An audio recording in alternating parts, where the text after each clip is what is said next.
Frankentrain Lab, the new AI workstation.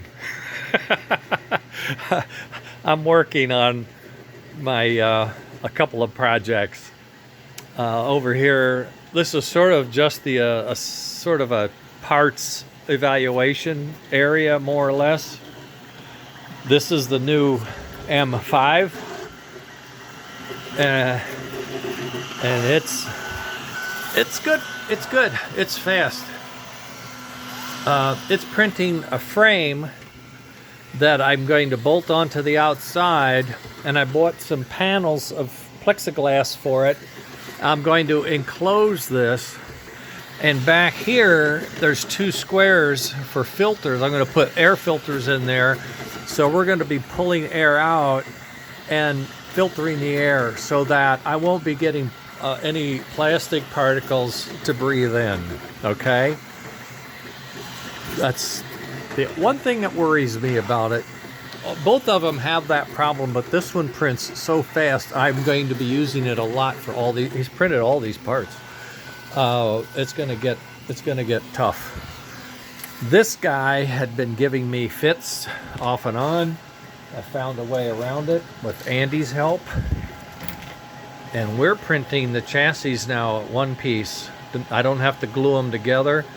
They're complete. They're really strong, and these are for the Mohawk tender. Leon has two friends that want the Mohawk, so I need to build him two Mohawk chassis, and I think they go like this. They go just like that, so it fits beautifully, as you can see. There's a little tray-like thing. This was a test part, so I'm not really going to use that. They're all going to be black, but it fits down on this little rim here and all this. There's for the fan. That's for the pivot pins for the pivot. That's for the harness going out, and these for all the wiring pieces coming in and going out and blah, blah, blah. Okay. Next, I'm working on the chassis. We came up with a new idea. I'm going to can everything I've been doing and go in a new direction. I'm going to take a northern chassis and cut it up, and then we're going to take this body of a K5, and I'm going to try to put the shape of this body in as without all the detail, just the smooth lines and the sort of Coke bottle shape that it has, and then cut it into three pieces: a nose, cab, a top, and then two sides. So four pieces. 1, 2, 3, 1, 2, 3, 4, 5. 5 pieces. Okay. And glue that together so it'll be a smooth body. Oh, and then I'm going to elongate it about 1.5 inches. Oh yeah. The whole idea is to make it a Mohawk. It's a New York version of the Mountain engine.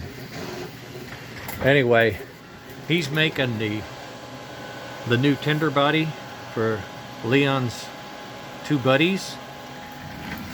He's printing the forms that I'm going to use to enclose him, and then once that's done, I'm going to move him over to this corner. So he's going to be sitting right here, right next to the 10S. These have names. Oh, my filament tipped over. Okay, so this is 10S, and this is 5M.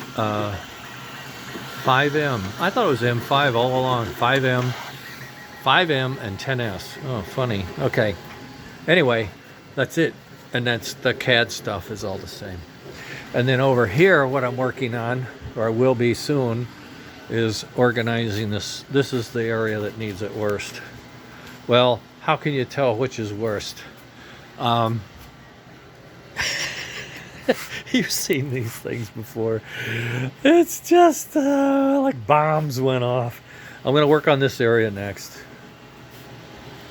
Yes. Okay. That's what we're up to. And I do have the anniversary engine. No, not the Stingray engine. I have the anniversary engine. You saw this last week. And I've been talking to several folks about the layout. This is a 20 by 6 layout, and we're going to I want to automate the layout. I say automate, digitize the controls. I want to make it smarter, smart layout, let's call it that. Using Arduino and some interfaces to lighting, signals, switches, and make sure that my trains never jump the track. They don't run into one another, and they don't mess up the switches. All right, we're on fire now, baby. We are going, we're cutting and a baling.